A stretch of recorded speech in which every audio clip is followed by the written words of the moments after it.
Adjamé Liberté. Nous sommes à la gare des minicars. Ici, pendant que les véhicules font leur chargement, des commerçants proposent des marchandises de toutes sortes. Eau glacée, pain sucré, arachides. Par les fenêtres comme à l'intérieur des véhicules, chacun se donne les chances de faire sa recette. Une fois à bord du camion, contre toute attente, un article peu ordinaire attire notre attention. Il s'agirait d'un médicament contre le rhume. Pour la posologie et le mode d'emploi, inutile de lire la notice, ils sont donnés à la crier aux passagers. On est beaucoup enrhumé, on est grippé. Vous voyez ce médicament-là, 2 gouttes dans chaque narine, ça soigne le rhume, ça soigne aussi la sinusite. Il vous revient à 500. C'est le Palu 24, il soigne le Palu de matin, de midi, de le soir. Ce vendeur ambulant n'est pas le seul à exercer dans la vente de médicaments de rue. Comme lui, elles sont nombreuses ces femmes qui tiennent des pharmacies à ciel ouvert aux abords des rues de la ville d'Abidjan. Selon un commerçant qui a requis l'anonymat, leur lieu de ravitaillement serait le marché Roxy d'Adjamé. Une incursion sur le site fait mouche.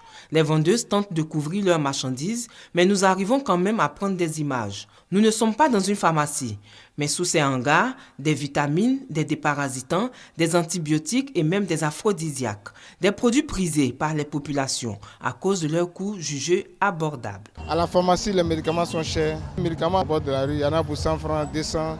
Ça nous permet de nous soigner. Notre problème, c'est que ça nous guérit. Et puis, c'est moins cher aussi. Donc, on préfère acheter ça à la rue. On achète des médicaments de palu, laissez n'importe quel médicament. Il y a des filles aussi qui achètent des médicaments pour enlever leur grossesse. Souvent prohibés, ces médicaments se vendent à tous les coins de rue comme des friandises. Plutôt que de guérir, leur utilisation est nocive pour la santé. Souvent, les médicaments sont permis, c'est permis, ce n'est pas valable, mais on nous vend ça.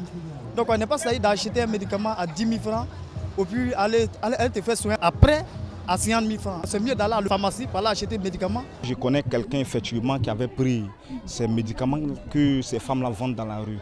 Le vendeur lui a fait savoir que c'est un médicament pour blanchir les dents.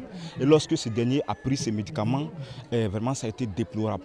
Parce que la personne a eu des saignements des gencives. La bouche est enflée. Tous les médicaments vendus dans la rue là sont nocifs. Non seulement ils sont périmés parfois parce que ces médicaments-là durent longtemps dans les cuvettes des dames. Ensuite, la conservation, ces médicaments sont exposés au soleil et on ne connaît pas l'itinéraire de ces médicaments. C'est des médicaments qui sont contrefaits, c'est de la contrefaçon. Donc on ne peut pas garantir l'efficacité de ces médicaments. Ces médicaments peuvent entraîner l'insuffisance rénale ou bien d'hépatite. La question qui se pose aussi, c'est comment ces dames-là arrivent à se procurer tous ces médicaments. Une opération porc-épic est en cours pour débarrasser les trottoirs de ces médicaments contrefaits et non inscrits dans le circuit normal de distribution.